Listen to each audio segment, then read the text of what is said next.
Halo, assalamualaikum warahmatullahi wabarakatuh, teman-teman. Jadi di sini saya akan menyampaikan sedikit informasi tentang cara pengobatan parasit dengan metode yang cukup ekstrim. Jadi untuk video kali ini dimohon dilihat dengan seksama. Jadi kita lihat dulu kondisi ikannya. Ikan di sini terdapat parasit kutu jarum atau bisa disebut dengan kutu jangkar. Jadi modelnya kayak gini nih, panjang terus dan menancap. Dia memiliki akar di dalam. Jadi untuk cabutnya juga cukup susah. Kalau kita hanya mencabutnya secara manual, cabut itu masih agak susah. Jadi nanti yang kita gunakan adalah obat basah, insektisida, fungsinya untuk membasmi parasit-parasitnya nanti.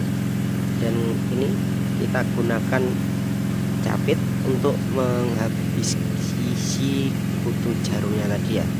Jadi nanti kita cabutin yang gede-gedenya dulu, yang hidup-hidupnya.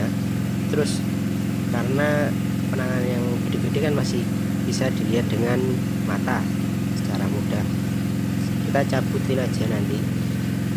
Jadi cara teknik pencabutannya itu kita nggak langsung cabut, jadi kita pencet dulu biar dia rusak bagian tengahnya, terus baru kita tarik.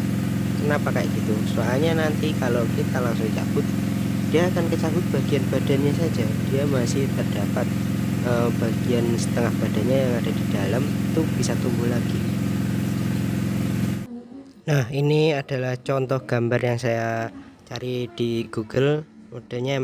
Terus gambar berikutnya ini merupakan fasenya. Jadi fase 4 itu adalah fase yang menempel ke inang. Kenapa proses pencabutannya ada tekniknya sendiri? Karena dia kantongnya ada di dalam. Kalau kita cabutnya salah dan patah, dia masih bisa berkembang biak lagi.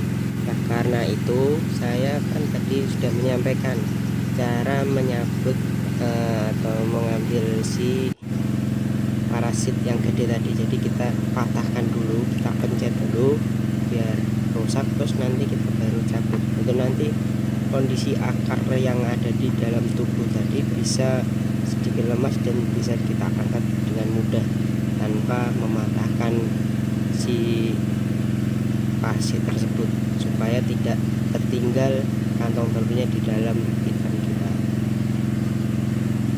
Terus untuk fase yang ketiga tadi itu kan ada fase kecil.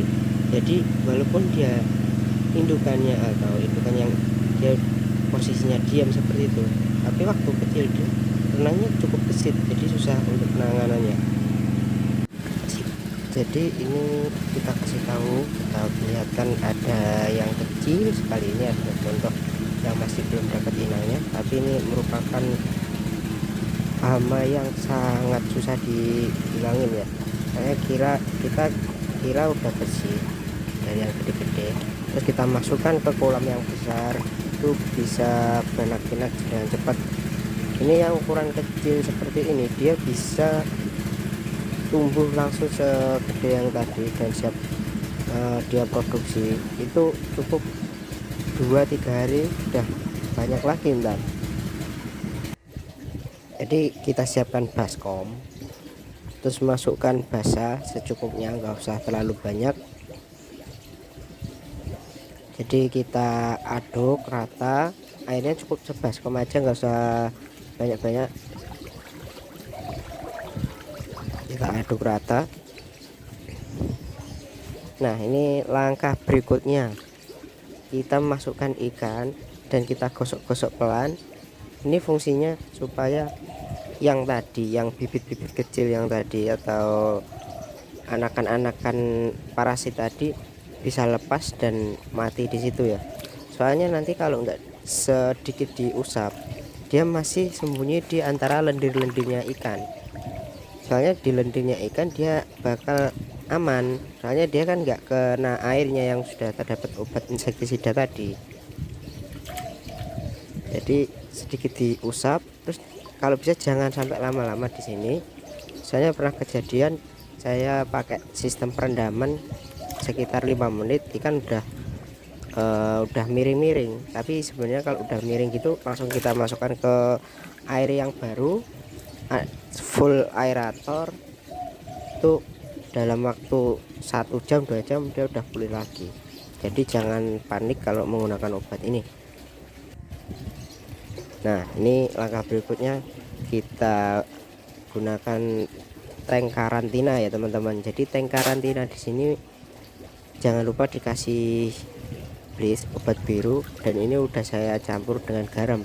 Kenapa saya kasih itu? Supaya ikan yang sudah diperlakukan seperti itu pasti agak stres ya teman-teman. Jadi supaya tidak timbul penyakit yang lain seperti white spot itu, jadi kita tanganin dulu pakai ini biar nyaman dulu. Kalau kiranya ikan sudah geraknya lincah, baru kita kembalikan kolam. Nah, ini udah beberapa sekitaran 5 jaman dalam tank karantina, langsung kita siapkan untuk kita kembalikan ke kolam. Jadi kolamnya tadi merupakan kolam yang berbeda dari kolam sebelumnya. Jadi setelah kita angkat tadi ikan, langsung kolam ikan kita bersihkan, kita insektisida, diaduk, disiram-siram, bersihkan, keringkan, soalnya nanti supaya tidak ada lagi parasit yang masih tersisa.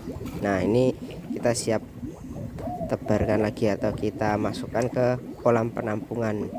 Jadi kolam penampungan ini kolam yang bebas dari parasit. Oke, semoga membantu bagi teman-teman yang mendapatkan masalah yang sama seperti kasus ini.